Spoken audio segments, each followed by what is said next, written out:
las ideas sobre el diseño. Habíamos hablado de Leibniz. Ahora vamos a seguir. Vamos a compartir.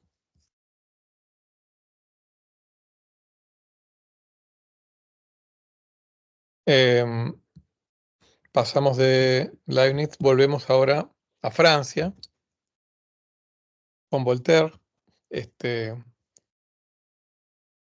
realidad era el apodo, se llamaba François-Marie Arouet. Nació y murió en París en 1694, 1778, una larga vida. Bueno, Voltaire era, a nivel de filosofía natural, era newtoniano. Por lo tanto, deísta newtoniano, es más correcto escribirlo así. Por supuesto, como algunos sabrán, era irónico sobre la religión, sobre el cristianismo, y también era antiepicurio, aunque parecería confundir, ¿no? Porque uno asocia el epicureísmo con el atomismo y con justamente lo alejado del mundo religioso, pero era antiepicurio en cuanto a justamente en cuanto a newtoniano que era, ¿no? O sea, y bueno, en otros aspectos, pero no, aunque parezca, digamos, contradictorio, digamos, tiene que ver con eso.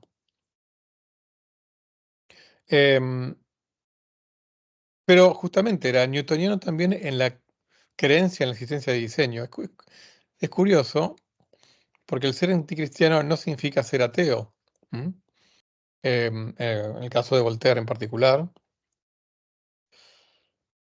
Acá les comparto un par de fragmentos. Uno dice: somos seres inteligentes, y seres inteligentes no pudieron ser formados por una cosa ciega, bruta, insensible. O sea, esto, digamos, es un argumento que va a venir y volver una y otra vez, y yo lo resumiría de la siguiente manera: la inteligencia no puede provenir de la no inteligencia. Y es un argumento fuerte, o sea, que hace temblar hasta el más acérrimo escéptico materialista, ¿no? O sea, un argumento sencillo como la inteligencia no puede venir de la no inteligencia, o otra forma bastante parecida de formularlo es: la conciencia no puede provenir de la no conciencia, ¿no? Entonces Voltaire, por más que era anticristiano, no era ateo y tomaba estas ideas, ¿no? Ahora, uno puede creer en la existencia de un ser inteligente, creador, diseñador, y no por eso creer que el ser humano es el centro de la creación, ¿no? Entonces acá hay otro fragmento interesante, dice: de modo de estar seguro del verdadero fin para el cual una causa actúa, ese efecto debe estar en todo momento y en todo lugar.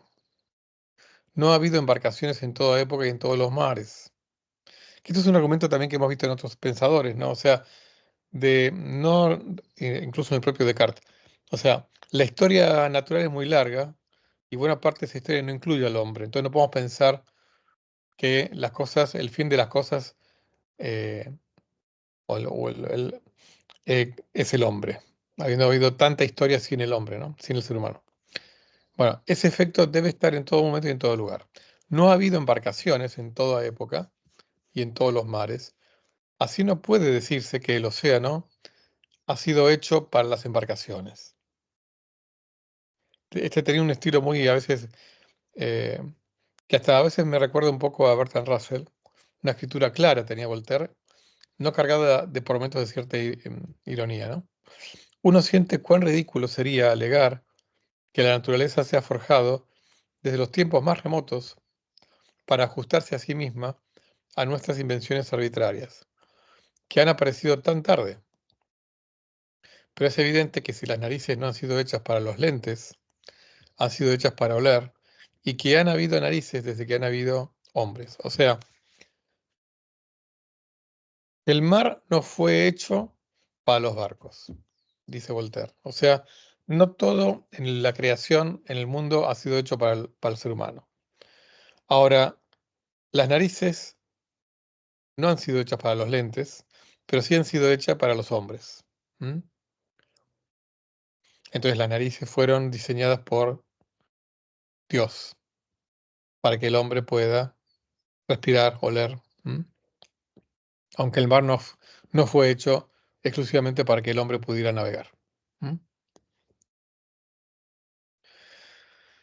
Asociado a Voltaire, en el iluminismo francés, está Jean Le Rond d'Alembert, un filósofo físico-matemático.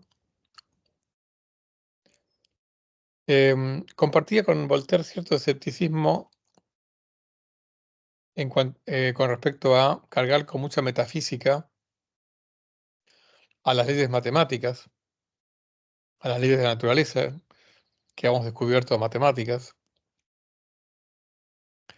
Eh, y tiene una idea muy interesante, que es bastante, digamos, no compartida por todos los filósofos naturales, que es la de distinguir las leyes intrínsecas de la naturaleza de los modelos matemáticos que nos fabricamos. O sea que acá hay una especie de vuelta de tuerca sobre la idea de Galileo y de Newton, ¿no? Que el libro de la naturaleza está escrito en el lenguaje de las matemáticas. Parecería que para D'Alembert, piensa que D'Alembert fue un gran físico matemático. De hecho, hay un operador matemático que los que han estudiado ciencias exactas lo han, en particular, en realidad, los que han estudiado em, ecuaciones diferenciales hiperbólicas y que tengan que ver em, con la teoría de la relatividad, han oído hablar del D'Alembertiano, es un operador diferencial. Bueno, ¿no? Es en homenaje a D'Alembert, ¿no? O sea que una persona muy importante en la historia de la física matemática. Él consideraba, curiosamente, que los modelos matemáticos son una fabricación del ser humano para entender la naturaleza, que no necesariamente son estrictamente las leyes intrínsecas de la naturaleza. La verdad que no tengo muy bien claro qué tenía en mente con eso, nada menos que él, digamos. Pero bueno, lo dejo ahí picando como otra idea más en esta historia de las ideas. Parecería como que uno podría pensar que Dios proveyó al mundo de leyes, ¿no? A la naturaleza las proveyó de leyes que no son exactamente las leyes matemáticas que descubrimos, pero que evidentemente son leyes que admiten que las leyes matemáticas que sí descubrimos sean buenas aproximaciones. ¿Mm? Bueno, y llegamos em, para los que han estudiado física, famoso, para los que no tanto, que es Pierre-Louis Moreau de Maupertuis, un físico, filósofo natural, matemático francés, nacido en 1698 y falleció en 1759, que fue el pionero de lo que se llama el principio de mínima acción, ¿m? Que todos los estudiantes de física que han estudiado mecánica lo han estudiado.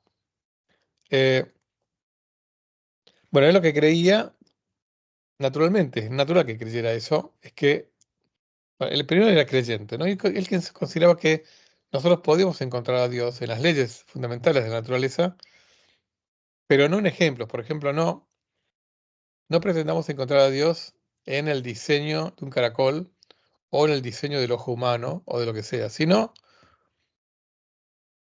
en las leyes propiamente dichas de la naturaleza. Uno podría parafrasear esta idea diciendo, podemos encontrar a Dios en las leyes, en las ecuaciones de la física, más que en las soluciones a las ecuaciones de la física, podríamos decir. Bueno, como ya les digo, como los que han estudiado mecánica saben, fue el primero que hizo la formulación del principio de mínima acción.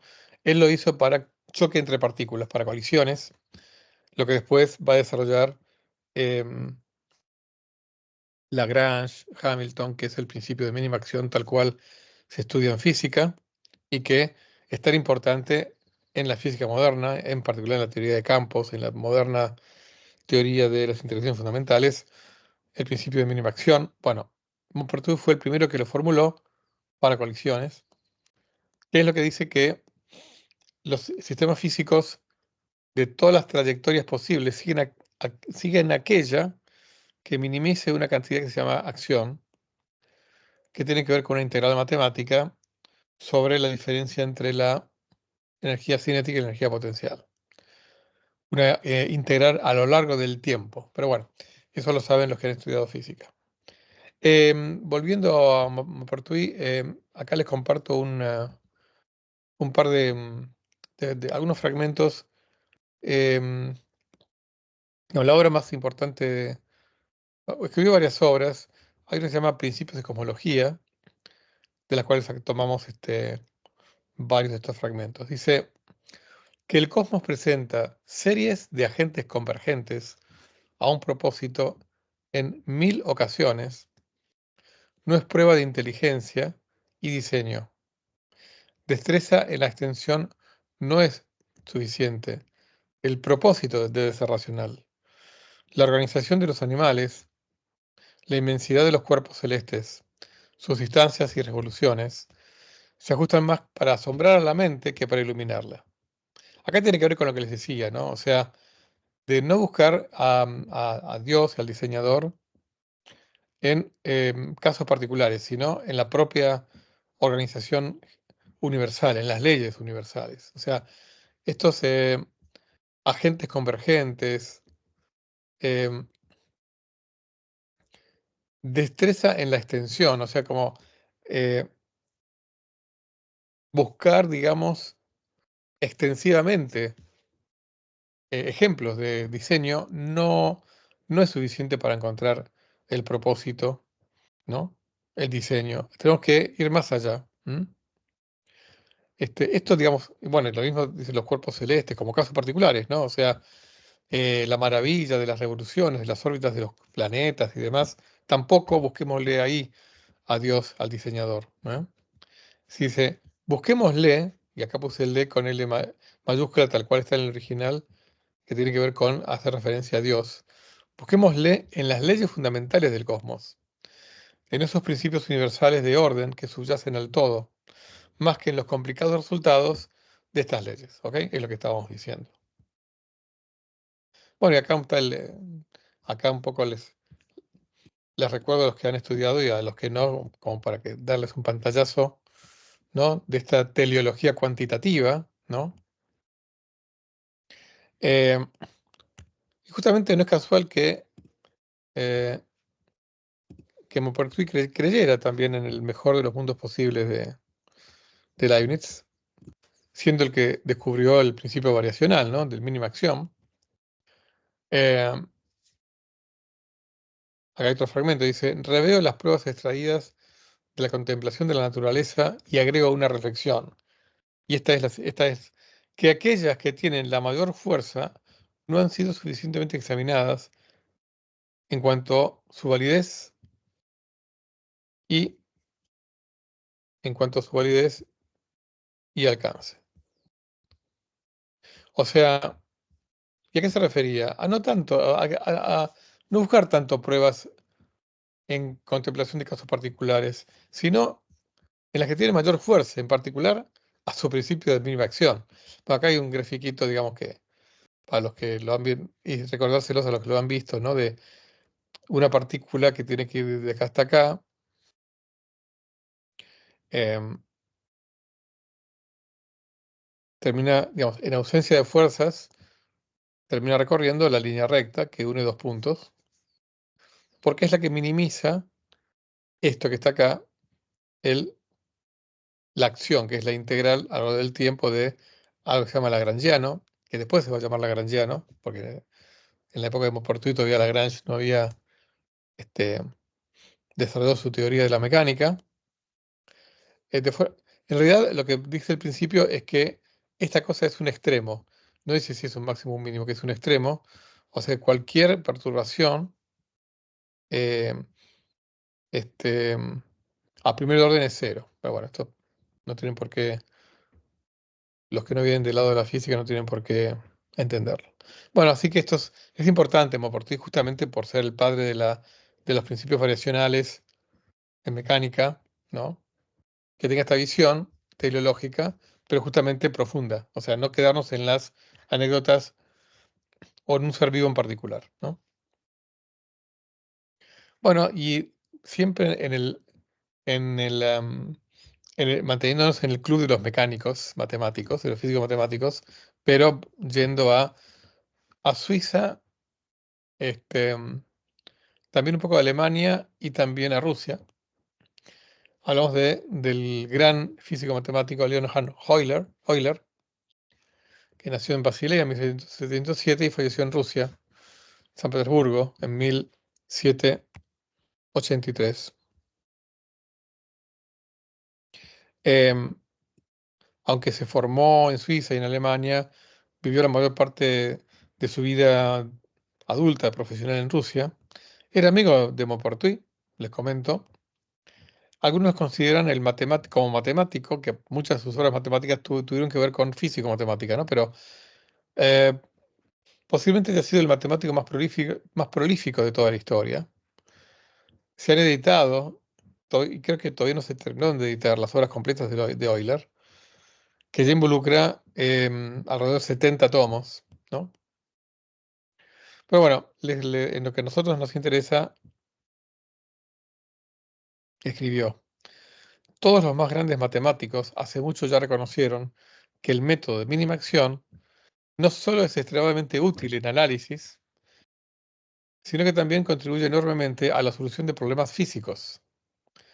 Pues dado que el tejido del universo es el más perfecto y el trabajo del más sabio creador, nada tiene lugar en el universo en donde alguna relación de máximo y mínimo no aparezca. Fíjense cómo se va como afianzando esta idea, ¿no? Ya, esta tradición em, que modernamente inaugura Leibniz, ¿no? El mejor de los mundos posibles, acá tiene su expresión matemática, con el principio de mínima acción.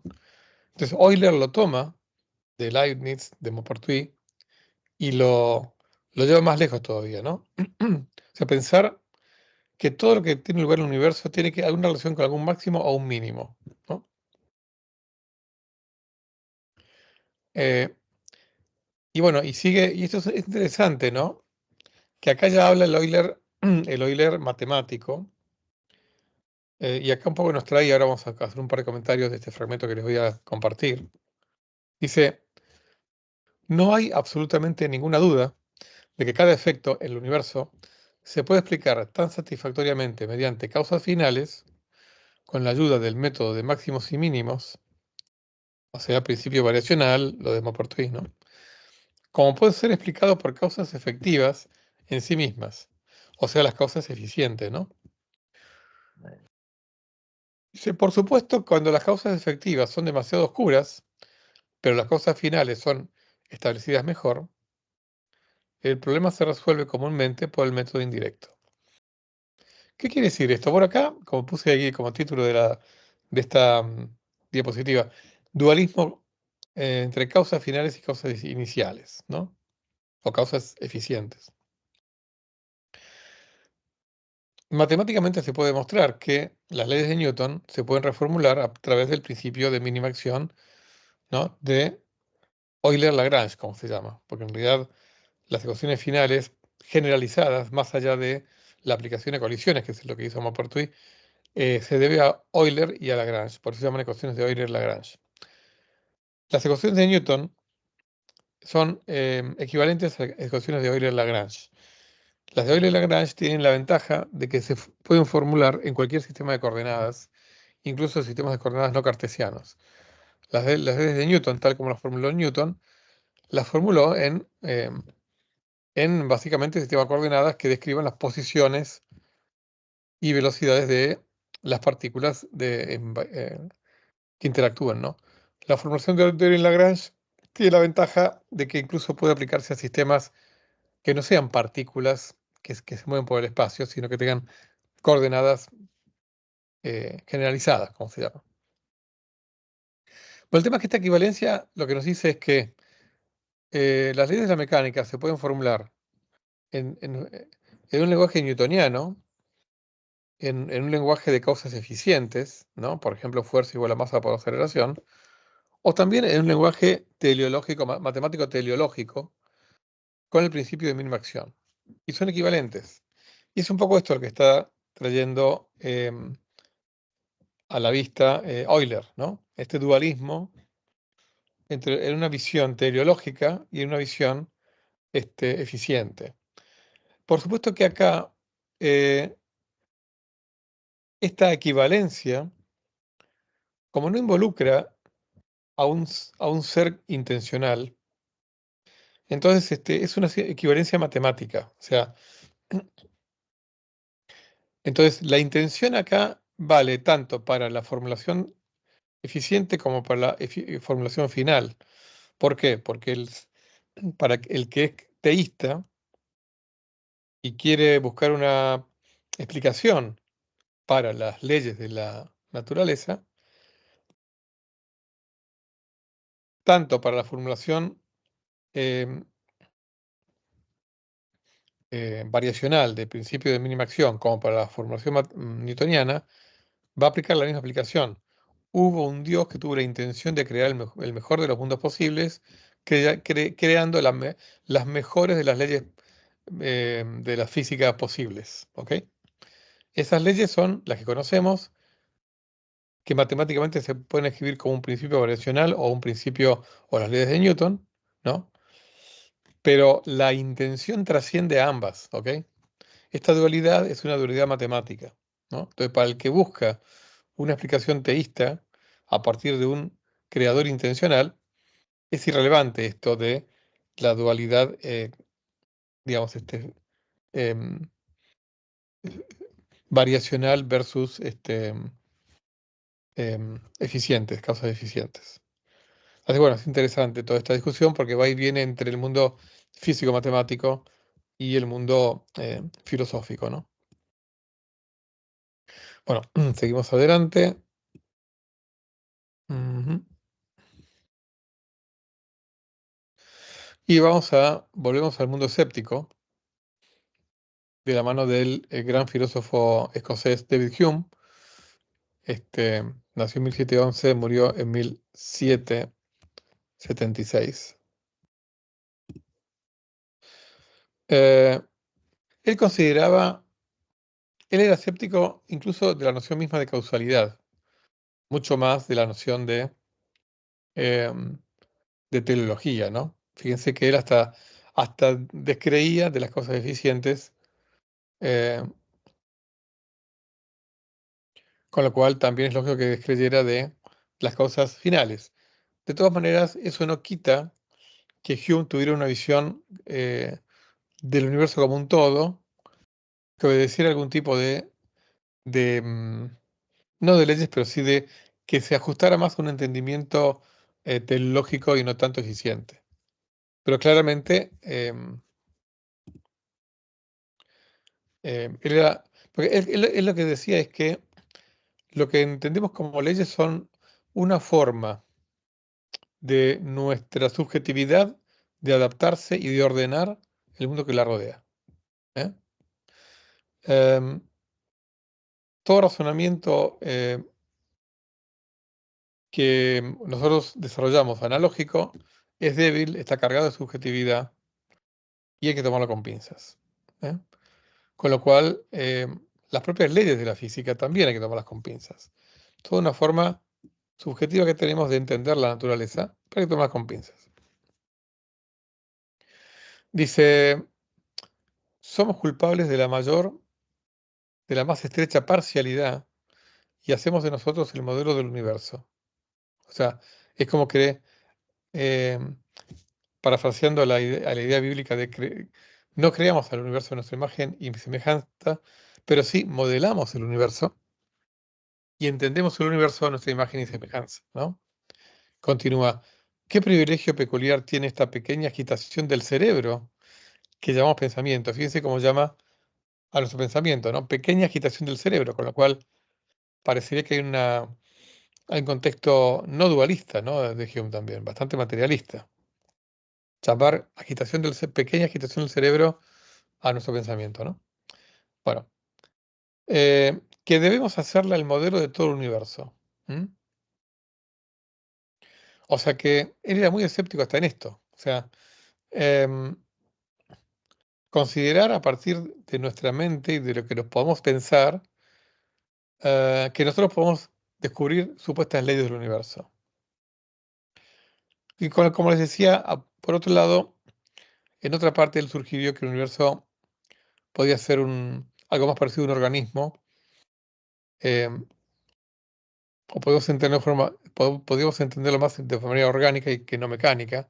De todas maneras, eh, esto lo sugirió, lo cual al fin y al cabo un reloj uno lo asocia más a algo mecánico. Sin embargo, en un reloj cada parte tiene una función, con lo cual también uno puede pensar que el reloj es un organismo. Ahora, antes de que cualquiera de ustedes se horroriza, cuando a un reloj uno le da cuerda, lo que hace es le entrega energía potencial y esa energía potencial se va entregando para que el reloj funcione. Mientras hay energía potencial, el reloj funciona y está en un estado de movimiento estacionario donde hay una aguja que va avanzando. Hay algo estacionario que es el péndulo que va y viene, ¿no? Y un montón de partecitas que van y vienen dentro del mecanismo. Em, en un organismo, acá la cuerda sería eh, la baja entropía que tiene el organismo inicialmente. Por otro lado, la entropía que le entrega, la energía que le entrega el Sol a lo largo de toda su vida.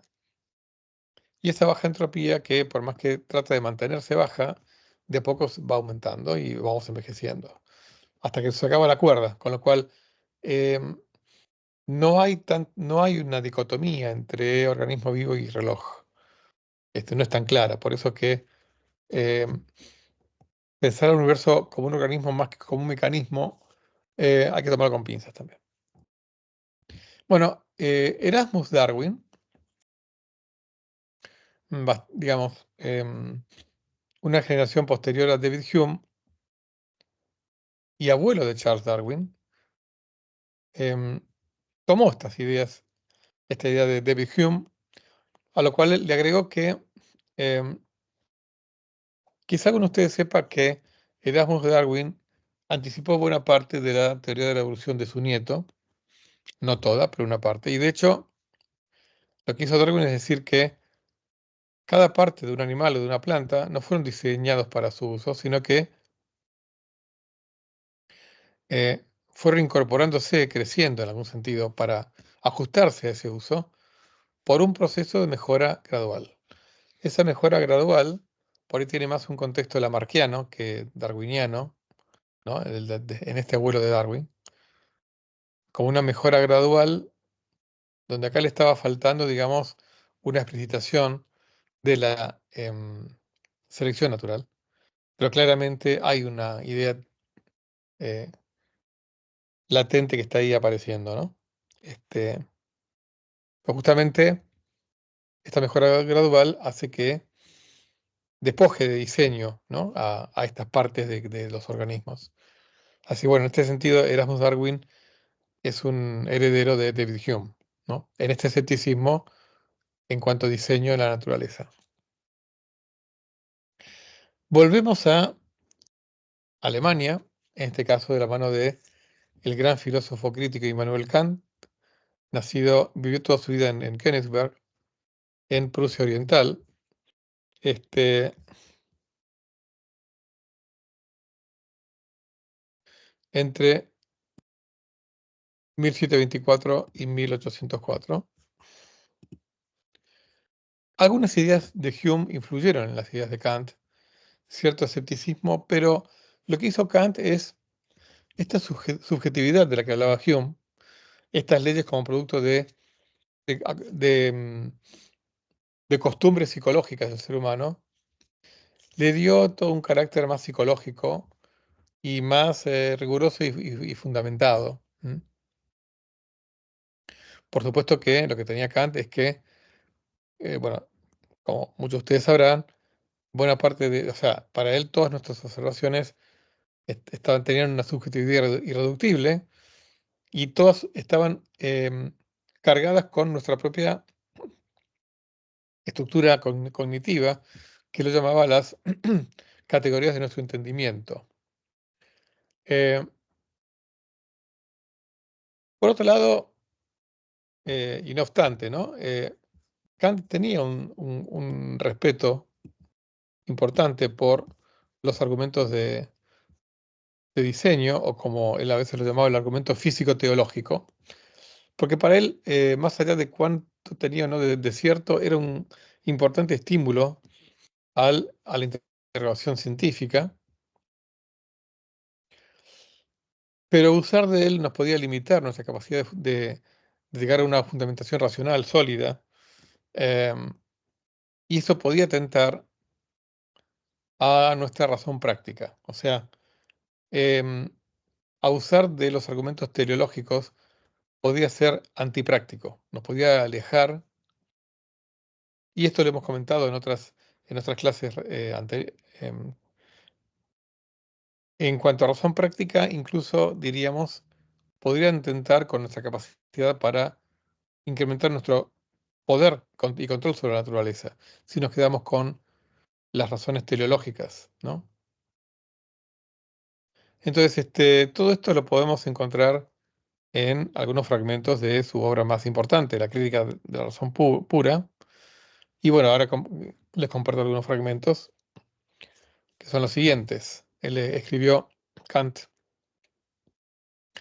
en el mundo se encuentran en todas partes indicios claros de un orden según un propósito determinado. Fíjense, indicios claros, ¿no? Eh, en un universo que es indescriptiblemente variado en contenido e ilimitado en extensión. Esta ordenación finalista es totalmente ajena a las cosas del mundo y solamente de modo contingente va unido a ellas. O sea, acá, por un lado, existen indicios claros de un orden, dice Kant. Por otro lado, eh, esta ordenación finalista está unida a las cosas del mundo de manera contingente, o sea que hay que ponerle un poco de límite a esa importancia que le damos, ¿no? Y sigue, por lo tanto, existe una causa sublime y sabia, o varias, que debe ser la causa del mundo. Su unidad puede inferirse con certidumbre de la unidad de las relaciones mutuas de las partes del mundo como miembros de una edificación artificial. O sea, por otro lado, eh, Kant consideraba que había una causa sublime y sabia, o quizá varias, y una unidad detrás de todo esto. Esto hasta nos recuerda un poco a Leibniz también, ¿no? La unidad detrás de la pluralidad, en el caso de Leibniz de las mónadas, acá la unidad detrás de esta variedad eh, que hay en el mundo. O sea que Leibniz, digo que Kant va y viene entre la valoración de una causa suprema del mundo y, por otro lado, una limitación a cómo podemos usarla nosotros esto, ¿no? Eh, y justamente en otra obra de él, en su Crítica del Juicio, escribió: ahora yo digo que no importa cuán lejos la fisicoteología, perdón, acá, eh, sí, la fisicoteología pueda ser empujada, nunca nos puede develar nada acerca de un fin último de la creación, dado que nunca siquiera comienza a buscar un fin último. Con lo cual concluye, la demostración físico-teológica tiene como fundamento la cosmológica, y esta es la ontológica, de la existencia de un ente originario único como ente supremo. Entonces, lo que acá está diciendo Kant es lo siguiente: nosotros, o sea, digamos, la fisicoteología es sinónimo de lo que en otra parte hemos llamado la teología natural, ¿no? O sea, buscar a Dios en la naturaleza, en particular en las leyes de la naturaleza. Em, entonces, por un lado, no podemos pretender nosotros conocer o comenzar a conocer el fin último de la naturaleza. Nosotros no podemos conocer el fin último de la naturaleza mediante la teología natural o la fisioteología. Pero de todas maneras, el propio, la propia existencia de leyes de la naturaleza, eh, la demostración físico-teológica, en realidad se basa en, o tiene como fundamento la cosmológica, en el sentido de ver, contemplar al universo como un todo, que existe en lugar de no existir, y por lo tanto, la fundamentación ontológica, ¿no? Y ese ser en lugar de no ser del universo como un todo, con todo ese orden, leyes y demás, aunque no podamos nosotros conocer el fin último, evidentemente nos lleva a la existencia de un ser originario como ente supremo. O sea que, eh, aunque está claro la existencia de un ser supremo, el fin último de la creación, a nosotros, seres finitos, se nos escapa. ¿M? Es un poco lo que dice Kant, como resumen, ¿no? O sea, por supuesto que hay un montón de matices. Entonces, como para ir cerrando la clase de hoy, eh,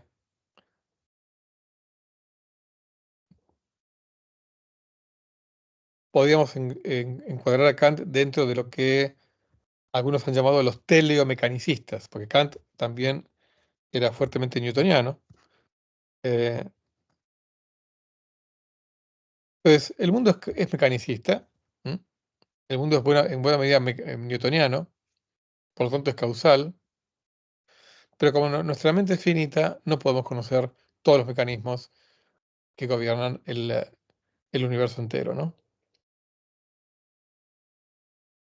Eh, ahora, esa propia limitación de la mente humana hace que los teleomecanicismos, no solamente Kant, sino otros también que hemos visto, eh, sepan que, por ejemplo, a la hora de estudiar un ser vivo, las causas y efectos están profundamente mezclados y por lo tanto nos tenemos que contentar con estudiar el funcionamiento, la fisiología, el organismo, ¿no? Los órganos. No podemos hacer modelos simplificados de esos sistemas y por lo tanto, para entenderlos tenemos que pensar en términos teleológicos, o sea, fisiológicos, o sea, funcionales, ¿eh? En donde cada parte es causa y efecto al mismo tiempo. Es causa de cosas que pasan en otras partes, ¿no? Y es efecto de de otros órganos que influyen en el funcionamiento de este órgano en particular, ¿eh? Y todo eso conforman un todo orgánico. Esa es un poco la idea que estamos viendo en este siglo XVIII, fruto del siglo XVII, que termina en esto, ¿no? En esta mezcla de mecanicismo con teleología, ¿no? Como una necesidad incluso, producto de la finitud de la mente humana, ¿no? Bueno, creo que este es un buen punto para que terminemos por hoy, así que paramos la grabación.